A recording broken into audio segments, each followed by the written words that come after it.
मैंने आपका प्रोडक्ट को आपकी वेबसाइट पे देखा और मैंने आपकी कंपनी के बारे में आपकी वेबसाइट पे जानकारी ली। तो मैं आज आपके पास आया हूँ आपके प्रोडक्ट की और डिटेल में जानकारी और थोड़ा जानने के बारे में कि क्या तकलीफ, क्या किस तरह के प्रॉब्लम का सोल्यूशन आपकी कंपनी करती है, आपकी कंपनी के प्रोडक्ट्स करते हैं, तो उसके बारे में थोड़ा सा हमें बताइए। देखिए, प्रोडक्ट्स तो बहुत सारे हैं, लेकिन हम आज अगर बेसिक प्रोडक्ट टाइल एडेसिव की अगर हम बात करें, ठीक है, तो टाइल एडेसिव लगाने के लिए कई तरह के एडेसिव्स आते हैं, क्योंकि टाइल एक प्रकार की नहीं होती है।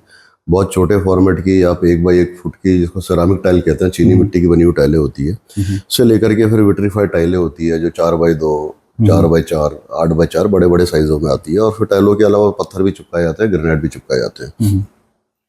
तो टाइल एडेसिव कई प्रकार के होते हैं।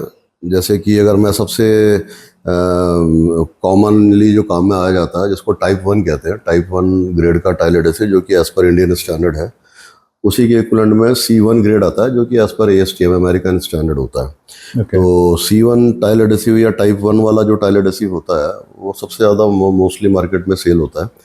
अब अवेयरनेस लोगों को बहुत कुछ नहीं है इसके बारे में, हालांकि प्रोडक्ट बहुत पुराना है, लेकिन फिर भी जैसे जैसे ये इसका यूज़ बढ़ता जा रहा है, उस हिसाब से जानकारियाँ नहीं आ पाती लोगों में।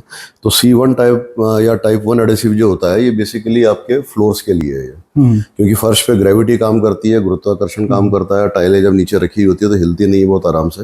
अच्छा। तो आपको टाइल जब भी आपको फ्लोर पे लगाना है आपको, तो आपको टाइप 1 एडेसिव ही लेना है आपको।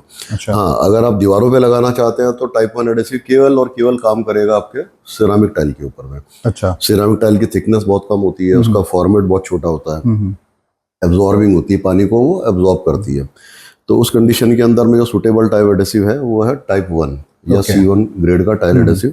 दीवारों के लिए काम में आप ले सकते हैं, केवल और केवल सिरामिक टाइलों के लिए। अच्छा, बात आती है कि बहुत से एप्लीकेटर कहते हैं कि भाई हम तो उससे बड़े फॉर्मेट की टाइल भी लगा लेते हैं, विट्रीफाइड भी लगा लेते हैं। देखिए क्या होता है कि आप जिन परिस्थितियों में काम करते हैं और आप काम करके चले जाते हैं, बात के नतीजों का बहुत बार नहीं पता पड़ता, क्योंकि हम हमारी लेबोरेटरीज में उनको स्टैंडर्ड कंडीशंस में जब चेक करते हैं, मेरी लेबोरेटरी हो या चाहे कोई भी वर्ल्ड की स्टैंडर्ड लेबोरेटरी हो, बड़ी से बड़ी लेबोरेटरी हो, तो टाइप 1 ग्रेड का जो एडेसिव है वो छोटी टाइलों के लिए है, क्योंकि टाइल फेलियर के चांसेस इमीडिएटली नहीं होते हैं, कुछ टाइम बाद में होते हैं। क्योंकि क्या होता है कि कंक्रीट एक ऐसी सरफेस है जो कि टाइम के हिसाब से, गर्मी और सर्दी के हिसाब से सिकुड़ती फैलती है, स्ट्रक्चरल मूवमेंट भी होते हैं, वाइब्रेशंस भी होती है। तो इन सब चीज़ों को अगर हम ध्यान में रखते हुए अगर हम लगाएं, तो केवल सिरामिक टाइल के लिए हम C1 या टाइप 1 वाला जो ग्रेड है वो हम उसको सजेस्ट करते हैं। ओके। तो सर, जैसे आपने अभी बताया टाइल एडेसिव, जो हम फर्स्ट इनिशियल स्टेज का जो C1 टाइल एडेसिव है जो आप बना रहे हो अभी इनिशियली, हम जिसकी टॉपिक पे बात कर रहे हैं, तो क्या डिफरेंस है सर उसमें और एक नॉर्मल मोटार जैसे पुराने टाइम से लगी हुई सीमेंट की मिट्टी मिला करके जो टाइलें लगाते थे, उससे इसको कैसे बेहतर माना जा सकता है? नहीं, देखिए ऐसा है कि भाई जो पुराने ज़माने में जो तरीके होते थे कि सीमेंट और बजरी मिला के टाइल लगा दी या फिर प्योर सीमेंट ही लगा दी, इनफैक्ट सीमेंट बजरी भी नहीं लगाते थे, प्योर सीमेंट का ही लेप लगा के वो लोग लगा दिया करते थे, तो देखिए टाइलें भी बहुत गिरती है। उस तरह की टाइलें मुझे नहीं लगता आज भी स्ट्रक्चर में मौजूद होगी, या इस तरह की टाइलों का, क्योंकि सीमेंट की जो टेंडेंसी है, जो तासीर है, वो धीरे धीरे हार्ड होती जाती है, हार्ड होती है, ब्रिटल होती है, कड़क होती है, बाद में चटकने लगती है। तो वो इस तरह के एडजस्टमेंट्स जो होते हैं, थर्मल या गर्मी सर्दी के एडजस्टमेंट्स होते हैं, जो आपकी जो स्ट्रक्चर है या जिस पे भी आप इसको लगा रहे हैं, उसमें किसी तरह की मूवमेंट के जो होते हैं, उनको वो अकोमोडेट नहीं कर पाते, उनको टॉलरेट नहीं कर पाते, अल्टीमेटली आगे पीछे कभी न कभी वो गिर जाते हैं।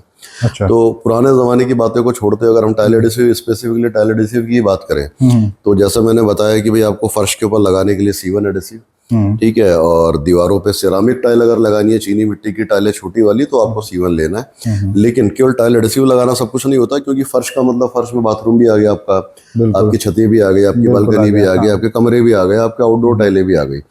तो अब केवल टाइल लगाने के बाद में दूसरा कंसेप्ट जो होता है कि साहब उसमें पानी भी नहीं जाना चाहिए, वाटरप्रूफ भी होनी चाहिए वो। बिल्कुल। तो आपका C1 का पर्पस सॉर्ट आउट होगा, टाइलें आपने लगा ली है।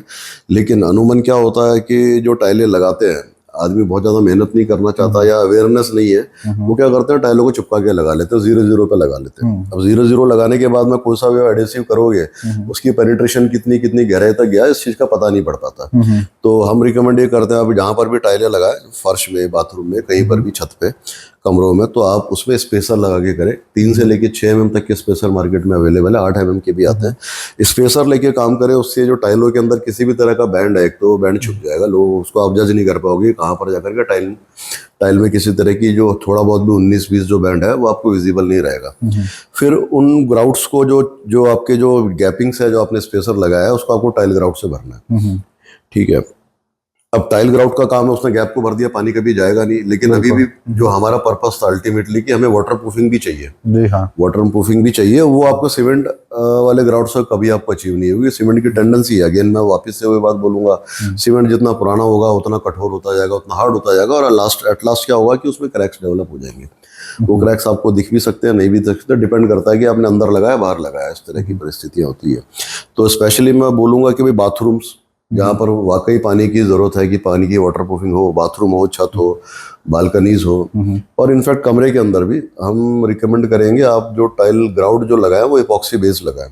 Okay, epoxy based tile grout बहुत मजबूत होते हैं और 100% वाटरप्रूफ होते हैं। उनमें किसी तरह की फंगस, काई, अच्छा, जो अनुमान हम देखते हैं कि टाइलें तो बहुत सुंदर है, लेकिन उसके जो ग्राउट्स हैं उसमें जो गैपिंग भरी हुई है, उसके ऊपर काली काली काई जमा हो जाती है। जी हाँ, तो उन सब चीज़ों के आपको वो दिक्कत नहीं, कमरे हाइजीनिक रहते हैं, साफ सुथरे रहते हैं, और बहुत बेहतरीन तरीके से वो काम करते हैं, लॉन्ग लास्टिंग, कभी क्रैक्स नहीं आते, और 100% वाटर प्रूफिंग वो देते हैं। अगर सही तरीके से लगाया जाए तो बाकायदा आप कह सकते हैं कि 100% वाटर प्रूफ एप्लीकेशन हुई है आपकी फ्लोर्स की।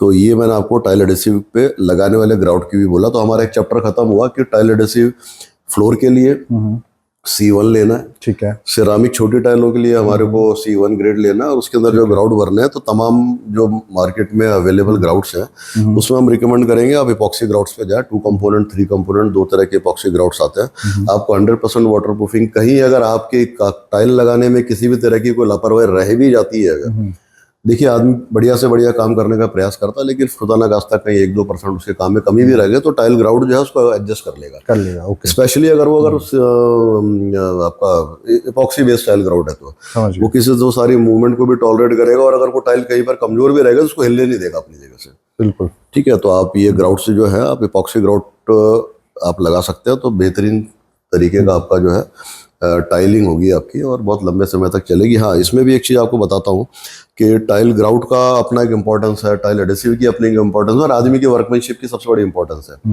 तो हम मिस्त्री भाइयों को या जो कारीगर लोग होते हैं भाई लोगों को हम हमेशा समझाते हैं कि आप उसको जो भी आप टाइल एडेसिव लगाते हैं उसको लगाने का एक स्पेसिफिक मेथड, एक तरीका है लगाने का। अभी क्या करते हैं, करनी से उसको किसी भी तरीके से लगा दिया, मोटा पतला लग जाता है, तो वो देखो कभी भी काम नहीं करेगा। सरफेस पे लगने के बाद ना आप देखोगे 70% वो सरफेस पे लगा हुआ, 30% बिल्कुल, हाँ, बिल्कुल, इसीलिए सबसे इम्पोर्टेंट चीज़ जो है कि देखिए बहुत सी चीज़ें मार्केट में टूल्स उपलब्ध नहीं है, टूल्स उपलब्ध है भी तो अवेयरनेस नहीं है। तो हमारे पास में प्लास्टिक के टूल्स अवेलेबल है। वो जो प्लास्टिक के टूल है बहुत ज़्यादा महंगे नहीं होते, आप उस टाइल से भी आप उससे आप माल लगा करके उस प्लास्टिक के टूल से आप 3 mm की गहराई की लाइनें आप बना सकते हैं। और जब वो ये इस तरह की जब आपकी सरफेस तैयार होती है, क्योंकि बीच में गैप है, फिर माल उठा हुआ है, फिर गैप है, फिर माल उठा हुआ है, जब भी आप दीवार पे लगाते हैं और दीवार में किसी तरह का अंडुलेशन भी होता है, देखिए दीवारें हमेशा समतल नहीं होती है, बिल्कुल, ऊपर नीचे होती है, और जब आप उसको लगा करके बराबर उसको तरीके से बराबर प्रेस करते हैं तो जहाँ पर भी गैपिंग है वो मसाला फैल जाता है, और आपको 99% आपको वो सरफेस को जाकर टच होती है किसी, और टाइल फेलियर के या टाइल गिरने के चांसेस लगभग शून्य हो जाते हैं। शून्य हो जाता है। ओके, बढ़िया सर। तो सर आपके जो जो जिस ब्रांड की हम बात कर रहे हैं वो रेडीली अवेलेबल सब जगह मिल ही जाएगा, जो भी आपके डीलर डिस्ट्रीब्यूटर नेटवर्क हैं जितने भी? देखिए बहुत से शहरों में अवेलेबल है हमारा, और स्पेसिफिकली किसी शहर का नाम तो मैं भी नहीं लेना चाहूँगा, लेकिन जहाँ पर भी अवेलेबल है, और नहीं तो आप कंपनी की वेबसाइट देख सकते हैं। ओके, कंपनी की वेबसाइट, हाँ, ठीक है, आप कंपनी की वेबसाइट लक्ष्य.com देख सकते हैं, waterproofingwala.com देख सकते हैं। ओके, तो ये waterproofingwala.com जैसे मैंने आपको बताया कि ये बहुत पॉपुलर वेबसाइट है, और अब इसमें आप जाके इनफैक्ट एप्लीकेशन भी देख सकते हैं। ओके, देखिए आदमी पढ़ने की कभी सीमा नहीं है, आप जितना ज्ञान लो, जिंदगी भर ज्ञान ले सकते हो आप। तो आपको जितना आप देखोगे समझोगे उतना अधिक से अधिक आपको जानकारियां मिलेगी। तो इसमें आपको लगाने का सही विधि, कहाँ लगाना है, कैसे लगाना है, किन परिस्थितियों में लगाना है, तो बहुत सारी चीज़ें आपको उसमें देखने को मिलेगी। क्योंकि हम जब फील्ड में रहते हैं और हमारे पास में कई तरह की प्रॉब्लम्स आती है, लोग उसको प्लास्टर की तरह तराई कर देते हैं, कोई उसको बराबर माल नहीं लगा करके टाइलें लगाता है तो टाइल फेलियर के चांसेस जाते हैं। गलत टाइल एडेसिव लगा देता है भाई, जैसे मैं C1 की बात कर रहा था, आपको लगाना छोटी टाइल है, आपने बड़ी टाइलें लगा दी तो गिरने के बराबर चांस बनते हैं उसके अंदर। तो ये एक लगाने की विधि हमारे waterproofingwala.com पे आप जाकर के देख सकते हैं। तो उसमें आपको हमारे हर प्रकार के टाइल एडेसिव, जैसे मैंने सबसे निचले ग्रेड का C1 या टाइप 1 की बात करी, फिर आपको आप टाइप 2 है या C2T है, उसमें वाइट और सफ़ेद भी आते हैं। फिर उसके ऊपर आप जाओगे तो आपको C2TE है या टाइप 3 जिसको बोलते हैं। फिर टाइप 4 आता है, ओके, जिसको कि हम C2TS1 भी बोलते हैं। तो अलग अलग तरह के हैं। तो मुझे लगता है कि C1 के लिए इतना बताना ही बेहतर रहेगा, है ना। तो आपको फ्लोर के लिए, फर्श के लिए, दीवारों पे सेरामिक टाइलों के लिए स्पेशल लगा के काम करें, बिल्कुल। जिससे कि टाइलों की जो कमियां हैं वो दूर होंगी। प्लस उसके अंदर में आप ग्राउट भरें, और ग्राउट आप कोशिश करें कि आप इपॉक्सी ग्राउट ही भरें, जिससे आपको उत्कृष्ट क्वालिटी की, बेहतरीन क्वालिटी की तो फिनिश मिलेगी, और 100% वाटरप्रूफ सरफेस बनेगा आपका। Thank you so much sir, thank you so much हमें टाइम देने के लिए और इस जानकारी के लिए।